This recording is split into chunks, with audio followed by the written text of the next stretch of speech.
You're not tired because life is hard. You're tired because fear has been living inside you for too long. It sits in your chest. It follows your thoughts. It speaks before you speak. Fear has a cruel way of stealing a life without making a sound.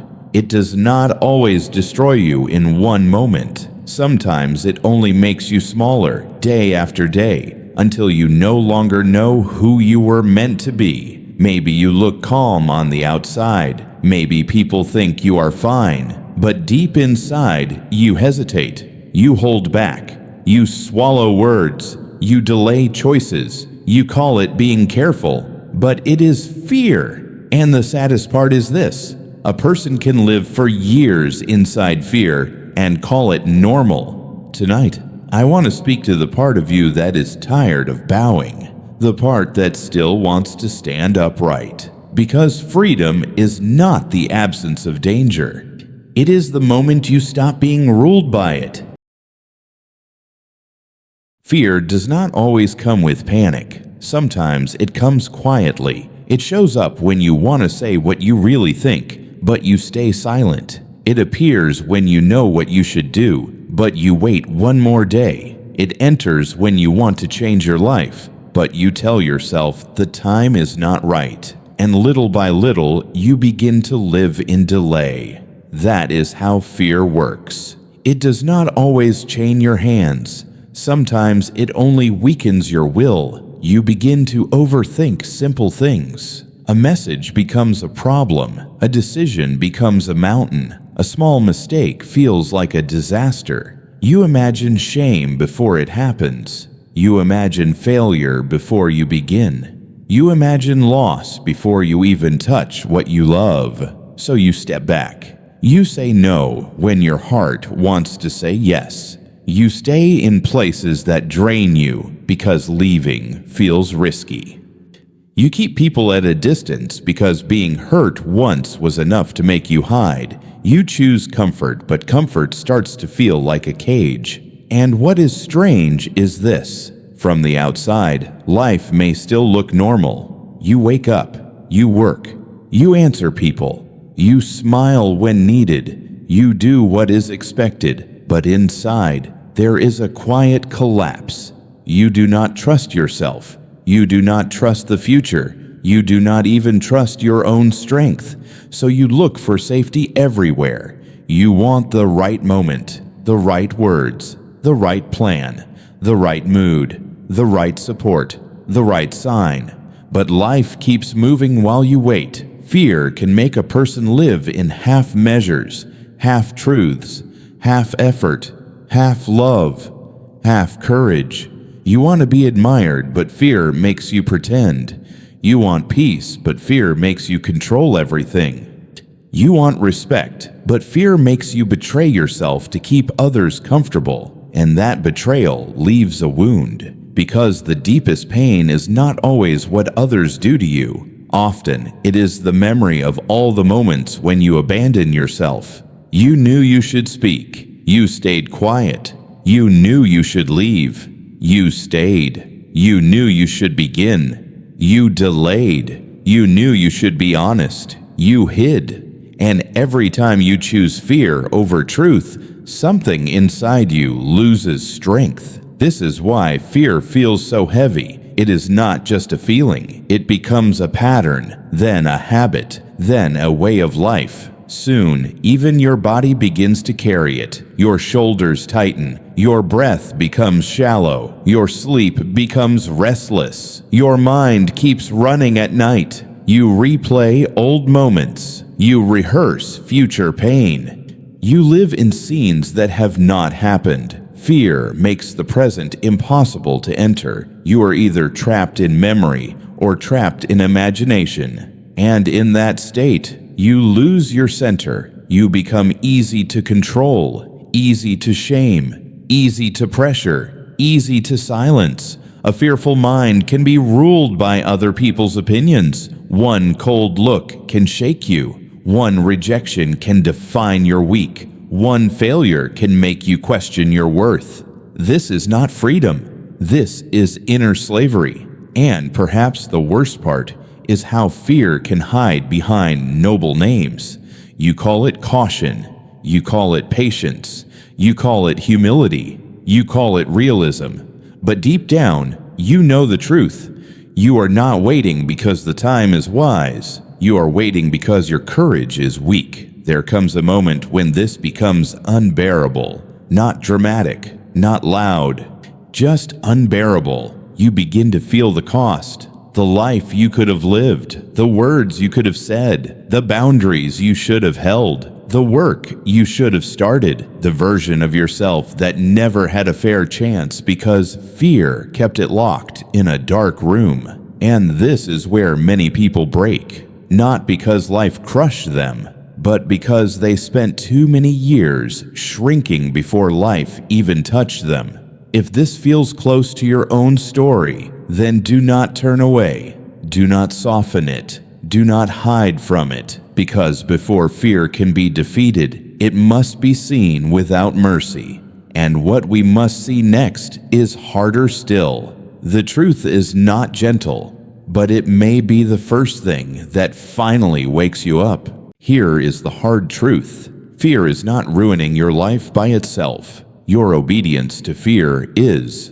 That is painful to hear, but it is necessary. Many people spend years blaming the world for the prison they help maintain. They blame their parents, their past, their bad luck, their lack of support, their age, their wounds, their timing. And yes, some wounds are real. Some pain is not imagined. Some people have been broken in cruel ways. But even then, one truth remains. At some point, fear stops being an event and becomes a choice, a repeated choice, a trained response, a silent agreement. You do not always choose to feel fear, but you often choose to serve it. That is the difference. You wait until you feel ready, but readiness is often a lie. You hope confidence will come first. It usually does not. You want certainty before action. Life will not give it, so you keep standing at the edge of your own life, asking for proof that you will not suffer. You want a guarantee that people will understand you, that failure will not humiliate you, that love will not leave you, that effort will pay off, that risk will be worth it. But the world does not work that way. No one is coming to hand you a safe path. No one is coming to remove all doubt. No one is coming to make courage easy. And another hard truth is this: your fear is often tied to your vanity. Not all fear, but much of it. You fear speaking because you may look foolish. You fear trying because you may fail in public. You fear being honest because others may judge you. You fear change because your image may crack. You fear loss because you built your identity on things that can be taken. So beneath fear, there is often pride, a desperate wish to remain untouched, unrejected, unembarrassed, unshaken. But life does not spare anyone. You will be misunderstood. You will fail at something. You will lose people. You will disappoint someone. You will make choices that hurt. You will be seen in weakness. This is not bad luck. This is the human condition. The person who waits to become fearless before living will die waiting. Another truth: avoidance does not protect you. It trains you to be smaller. Every time you run from a hard conversation, that conversation gains power over you. Every time you delay a necessary step, your own mind learns that you cannot be trusted. Every time you choose comfort over growth, your world becomes narrower. At first, this feels like relief. Then it becomes decay. This is why comfort can be dangerous. Not because rest is bad, but because too much softness makes the soul weak. A weak soul needs constant approval, constant reassurance, constant signs that things will be okay. But real life is rough. It does not move around your fear. It does not explain itself to your anxiety. It does not pause because you feel uncertain, and still, you must live in it. There is also this bitter truth. Fear often survives because it gives you an excuse. If you never truly try, you never truly fail. If you never fully love, you never fully lose. If you never step forward, you never have to discover your actual limits. Fear can protect your illusions. You can keep telling yourself that one day, under better conditions, you would be bold, you would create, you would lead, you would leave, you would begin. But maybe the conditions are not the problem. Maybe the problem is that fear has become part of your identity, and you no longer know who you are without it. That is why some people cling to fear even while they hate it. It is familiar. It gives shape to their days. It explains their inaction. It saves them from the risk of becoming fully responsible for their own life. Because once you stop blaming fear, you must act. And action is costly. It demands discomfort. It demands exposure. It demands that you stop hiding behind thought and enter the raw world of consequence. This is where old thinking must be broken. You do not need more reassurance. You need more truth. You do not need a softer life. You need a stronger center. You do not need the future to become less uncertain. You need to become less dependent on certainty. You do not need fear to disappear. You need to stop kneeling before it. That is the awakening. Fear is not the final enemy. Your false worship of safety is. And once you see that, something changes. Not outside, inside. You begin to understand that the battle was never about removing all risk. It was about changing your relationship to it. This is where Stoic thought enters with terrible clarity. It does not promise a painless life. It does not offer fantasy. It does not flatter your weakness. It asks a harder question. What is actually yours to control? Because the moment you answer that honestly, fear starts to lose its throne, and the mind begins to stand on solid ground.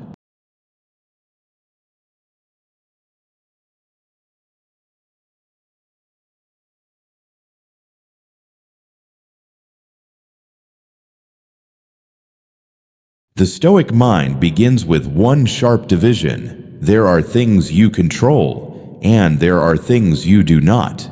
This sounds simple, but most suffering begins when these two are mixed together. You control your choices, your effort, your words, your judgment, your response, your discipline, your honesty. You do not control the weather of life, other people's thoughts, their loyalty, their moods, the outcome of every plan, the timing of loss, the fact that one day everything ends. Fear grows wild when you demand control over what was never yours. You want everyone to approve of you. You cannot control that. You want the future to be clear. You cannot control that. You want the person you love to never leave. You cannot control that. You want pain to never arrive. You cannot control that.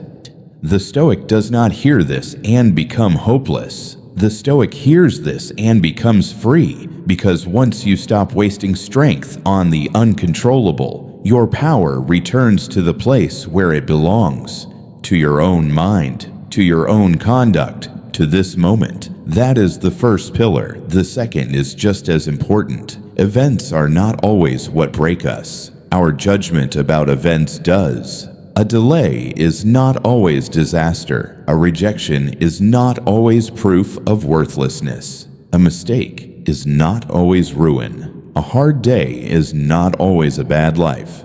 But fear is quick to judge. It turns possibility into doom. It turns discomfort into danger. It turns uncertainty into threat. The Stoic trains the mind to pause before giving meaning. Not everything that hurts is harm. Not everything that shakes you should rule you. Think of a job interview. A fearful mind says, "If I fail, I am not enough." A Stoic mind says, "My task is to prepare well, speak clearly, and accept the result." One mind ties worth to outcome. The other ties dignity to action. Or think of a breakup. A fearful mind says, "I cannot survive this loss." A Stoic mind says, "This pain is real, but it does not have the right to destroy my character." The Stoic does not deny sorrow. The Stoic refuses to let sorrow become a master. This is often misunderstood. People think Stoicism means becoming cold. It does not. It means becoming steady. You still feel. You still grieve. You still love. You still bleed. But you do not collapse each time life refuses your wishes. Acceptance is central here. Acceptance is not weakness. It is not surrender. It is not giving up. Acceptance is seeing reality without arguing with what has already happened. If the storm is here, denying the storm will not calm the sky. If loss has arrived, refusing the fact of loss will not bring back what is gone. If fear is in your body, pretending to be above it will only make you false. The Stoic accepts reality first, then acts within it. This is where real strength begins.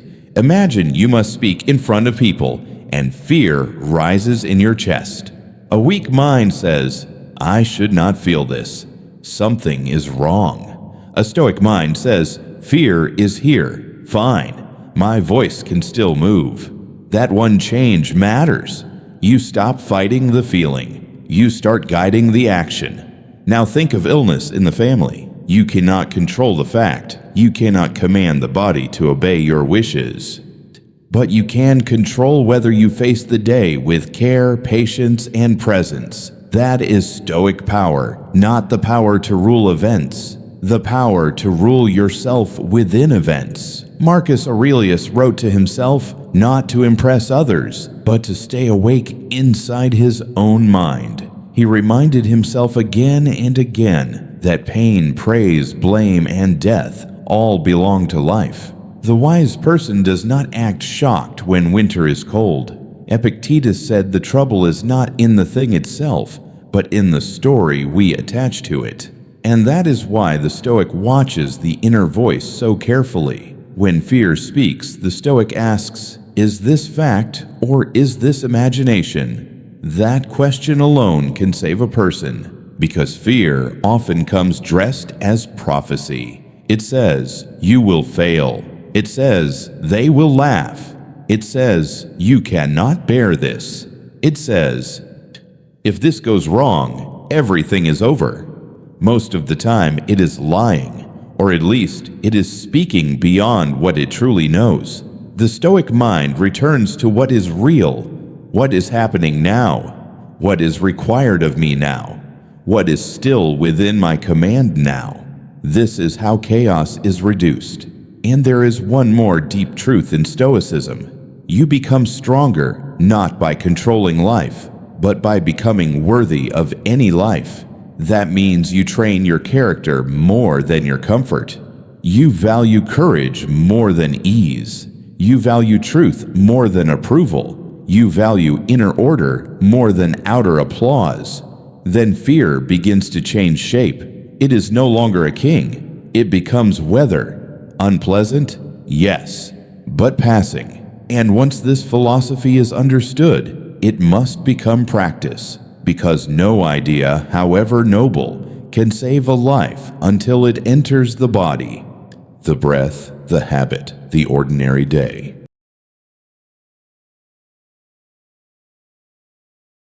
Inner strength is not built in one grand moment. It is built in small acts that are repeated until they become part of who you are. This is why many people stay weak. They want one powerful speech, one deep insight, one sudden change. But fear is old. It was trained into your body over time. It will be answered the same way, through training. The first practice is to make fear concrete. A vague fear is powerful. A named fear is smaller. Do not say, "I am afraid of life." Say what you mean. Are you afraid of rejection, of being laughed at, of losing money, of being left behind, of being seen trying and failing, of being alone, of disappointing your family, of discovering that you are not as strong as you hoped? Write it plainly, no poetry, no hiding. When fear stays in the dark, it grows. When it is dragged into clear language, it loses some of its magic. Then ask the next question. What is the worst honest thing that could happen? Not the dramatic fantasy, the honest thing. If you speak up, maybe someone disagrees. If you change jobs, maybe you struggle for a while. If you set a boundary, maybe some people pull away. If you begin the work, maybe your first version is poor. Good. Now look at that. Can you survive it? Very often the answer is yes.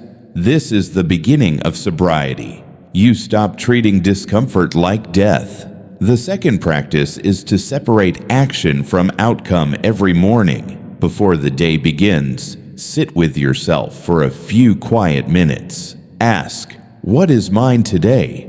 Maybe your answer is simple. To speak truth, to do the task in front of me, to hold my temper, to leave what I cannot force, to keep my word, to endure what comes without self-pity. This morning act matters because fear loves confusion. A mind without direction is easy to invade. A mind with a clear task becomes harder to shake. The third practice is voluntary discomfort. This is ancient for a reason. If you only live in ease, you become afraid of anything hard. But when you choose small discomfort on purpose, your mind learns a new lesson. It learns that pain is not always danger. Take a cold shower sometimes. Walk without your phone. Sit in silence without filling every space. Train your body. Eat simple food now and then. Do a hard task first instead of last. Sleep without constant indulgence. Say no when yes would only be weakness.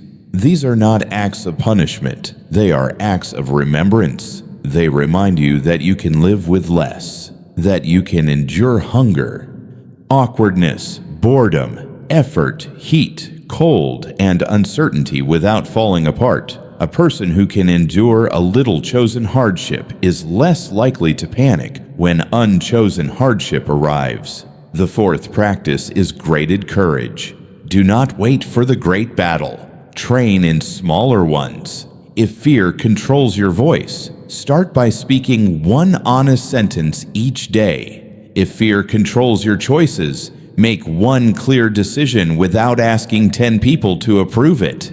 If fear controls your social life, let yourself be seen without trying to impress. If fear controls your work, publish the imperfect draft. Send the message. Make the call. Start before you feel complete. Courage grows through use. At first, your hands may shake. Your chest may tighten. Your mind may scream. Do it anyway. Then do it again. Soon the body learns a new pattern. Fear may still appear, but it no longer stops movement. That is progress. The fifth practice is to govern your inner speech. Listen carefully to how fear talks inside you. It says, "You cannot handle this." Answer it with fact. "I have handled pain before." It says, "This will destroy you." Answer it with truth. "It will hurt me." That is not the same thing. It says, "Wait until you feel stronger." Answer it with discipline. Strength comes from doing. Do not speak to yourself like a frightened servant. Speak to yourself like a sober guide. Not soft, not cruel, clear. The sixth practice is evening review. At night, sit with the day. Not to shame yourself, to study yourself. Where did fear lead me today? Where did I obey it? Where did I resist? What excuse did I use? What truth did I avoid? What did I do well?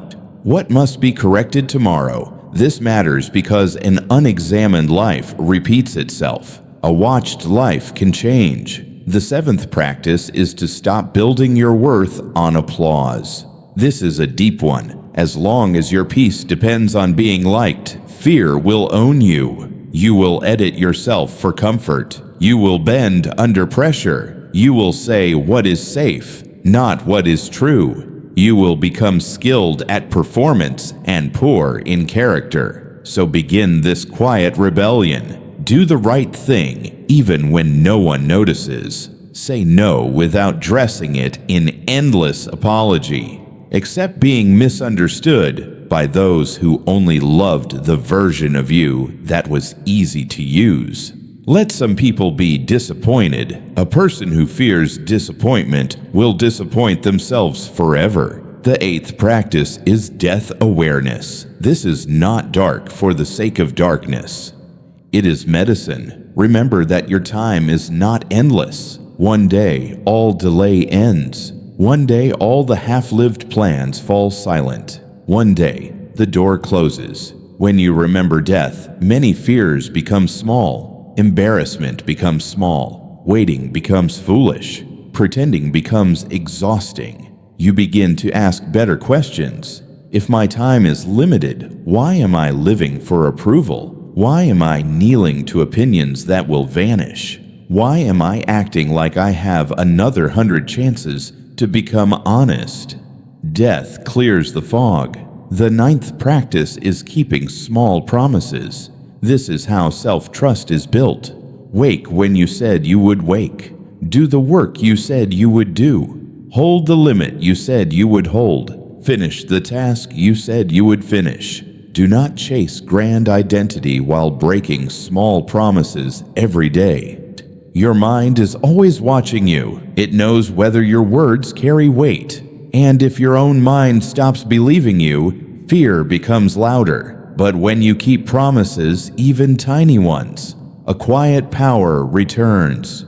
You start to feel solid, not because life got easier, because you became more reliable to yourself. This is the real building of inner force, not noise, not posture, not looking strong, becoming difficult to break. And when enough of these days are lived, something begins to rise in you. A different kind of presence, calm, but not passive, firm, but not hard for show. Then comes the moment when you no longer want to manage fear. You want to end your submission to it once and for all.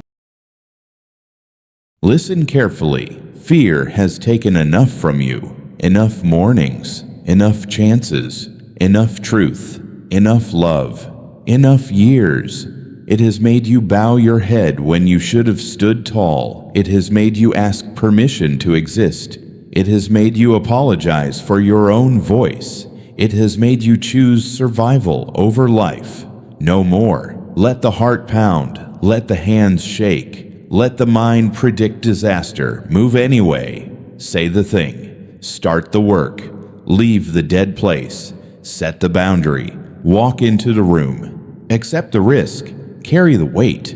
You think courage feels clean. It does not.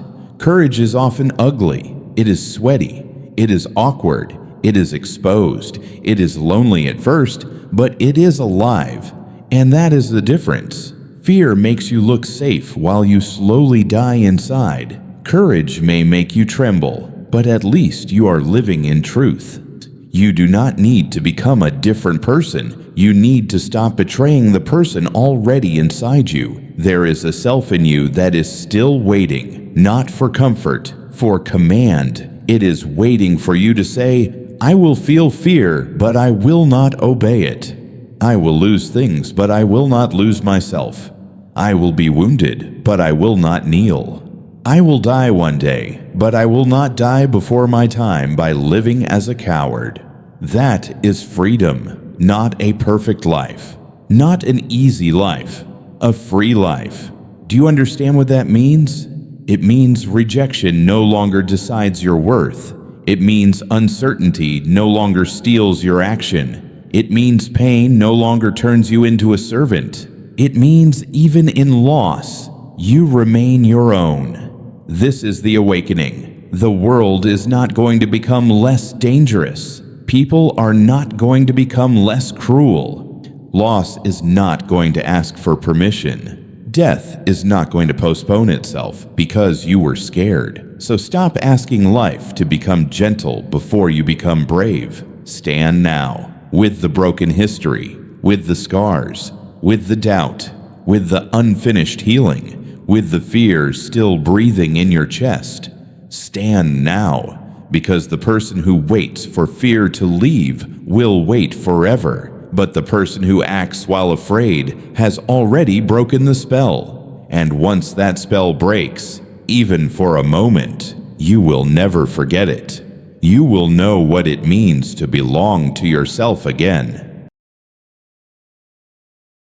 In the end, freedom is not becoming a person who never feels fear. That person does not exist. Freedom is becoming the kind of person who can feel fear without surrendering their soul. That is a very different life. You still walk into uncertain days. You still face loss. You still hear doubt. You still carry old wounds. But now, fear is no longer your ruler. It is only a visitor. And visitors do not get to command the house. This is the quiet transformation. You begin to speak more honestly. You begin to choose with more clarity. You begin to let go of what cannot be forced. You begin to respect yourself in a way that no praise can give and no blame can take away. The world may not notice at first. That is fine. The deepest victories are often invisible. A calmer breath, a firmer voice,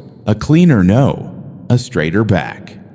A decision made without begging the future for mercy. These things look small. They are not small. They are the signs of a person returning to their center. And maybe that is what you have needed all along. Not more comfort, not more waiting, not more false hope. Just a return to what is solid, a return to what is yours, a return to the part of you that was never meant to live on its knees. So when fear comes again, and it will, do not be shocked. Do not call yourself weak. Do not think the work is lost. Just remember, fear is a feeling. Obedience is a choice. Choose well. Choose with a steady mind. Choose with a clear eye. Choose with the dignity of someone who knows that life is short, truth matters, and peace is born inside, not handed down by circumstance. And if tonight something in you has become quieter, being stronger, more awake, then hold that feeling gently, not as excitement, as recognition, because maybe for the first time in a long time, you are no longer asking, how do I get rid of fear? Maybe now you are asking the better question. How do I live so that fear no longer owns me? That question can change a life.